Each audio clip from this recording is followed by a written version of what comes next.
So hello and welcome friends, সফের blogger Hangla riders and travel হ্যাক্সিদের আরও একটি নতুন ভিডিওতে সকলকে ওয়েলকাম।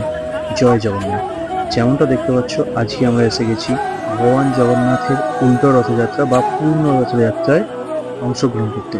এখন প্রথমে যেটা দেখতে পাচ্ছেন সবাই, সেটা হচ্ছেন ভগবান বলভদ্রের রথ। প্রথমেই থাকেন বলভদ্রের রথ, তিনি সবচেয়ে বড়, তিনি সেই জন্য প্রথমে থাকেন। এরপরে থাকেন ভগবান দেবী সুভদ্রার রথ। সুভদ্রা দেবীর বোন, তো উনি সবার মাঝখানে থাকেন। আর শেষে থাকেন প্রভু জগন্নাথ। তো উল্টো রথযাত্রা নিয়ে আরও একটি কথা প্রচলিত আছে, একটি প্রচলিত ধারণা আছে যে ভগবান যখন রথযাত্রায় মাসির বাড়ি যান, তখন তিনি না বলেই যান, মানে মা লক্ষ্মীকে না জানিয়েই চলে যান। তার জন্য 4 দিন যখন ব্যতীত হয়ে যায়, তারপরে মা লক্ষ্মী রাগ করে সেখানে গুন্ডিচা মন্দিরে যান। সেখানে গিয়ে ভগবানের সঙ্গে কথা বলার চেষ্টা করেন, কিন্তু তিনি যখন কথা না বলেন, সেই জন্য আসার সময় মা লক্ষ্মী তার সহচরদের নিয়ে ভগবানের রথ মানে নন্দীঘোষ রথের চাকা ভেঙে দিয়ে চলে আসে এবং রাজাকে শাসিয়ে আসেন যে 3 দিনের মধ্যে যদি ভগবানকে না পাঠানো হয়, তাহলে তোমার রাজ্য ছেড়ে আমি চলে যাব। সেই জন্য রাজা তখন ভয়ে ভয়ে ভগবানকে বলেন যে মা খুব রাগ করে গেছেন, আপনাকে 3 দিনের মধ্যে পাঠাতেই হবে। তারপরে তার 3 দিনের পরই উল্টো রথযাত্রা বা পূর্ণ রথযাত্রা হয়। এবং পূর্ণ রথযাত্রা যখন প্রভু যখন ঘরে ঢোকেন, তখন তিনি রসগোল্লা নিয়ে আসেন মায়ের রাগ ভাঙানোর জন্য, মা লক্ষ্মীর রাগ ভাঙানোর জন্য তিনি রসগোল্লা নিয়ে আসেন।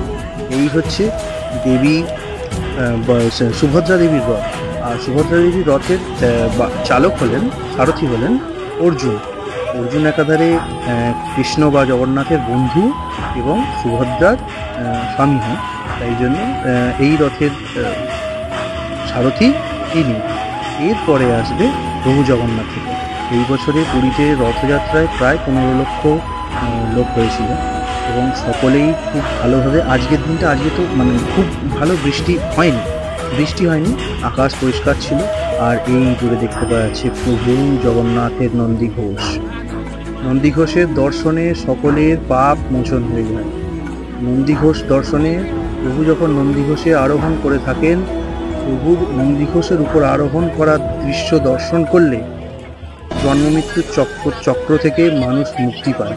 নন্দীঘোষের রথে যখন প্রভু চলেন নন্দীঘোষের দর্শনে, তখন সমগ্র 33 কোটি দেবী দেবতার দর্শন হয়। কারণ বিশ্বাস করা হয় সমগ্র 33 কোটি দেবী দেবতা তিনি নন্দীঘোষ রথে প্রভুর সঙ্গেই বিরাজমান হন। সকলকে জয় জগন্নাথ। প্রভুর দর্শন করুন, প্রভুকে নিজের মনোকামনা জানান, প্রভু সকলের ভালো করবেন। জগন্নাথ খুব ভালো লাগে জগন্নাথকে। এই যে দেখতে পাচ্ছেন প্রভু নন্দীঘোষ রথ আসছে।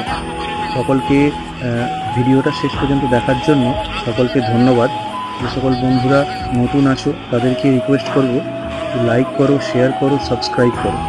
আর যারা জগন্নাথ মন্দির গেছো, তাদের কী এক্সপিরিয়েন্স, কতটা কি ভালো লেগেছে, কেমন ভালো লেগেছে, সেটা কমেন্ট করে অবশ্যই জানাতে ভুলো না।